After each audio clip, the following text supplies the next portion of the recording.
And week 2 of the trial of Adrian Gonzalez picked back up this morning over at the Nueces County Courthouse. The former Uvalde CISD police officer facing 29 counts of child endangerment. Our Bill Churchwell is following the trial for us. He joins us now with a look at what happened in court on this Monday. Bill? And this morning, jurors heard from more law enforcement officials who arrived later in the day in Uvalde. Take a look.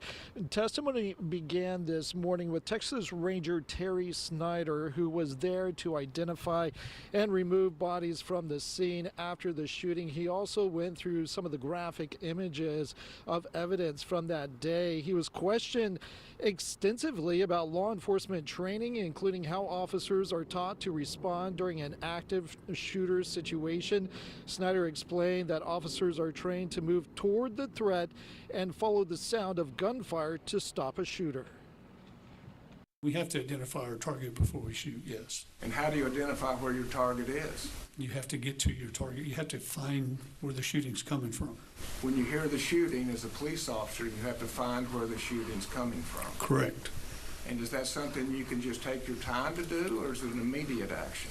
You make a tactical approach.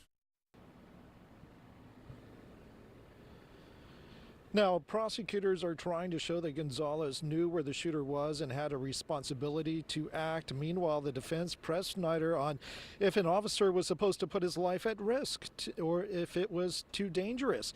Now, the defense is also trying to prove Gonzalez never saw the shooter and that there were other people whose actions could have stopped this tragedy. We'll hear from more law enforcement coming up tonight on 3 News at 6 o'clock. Reporting live, I'm Bill Churchwell. Now back to you.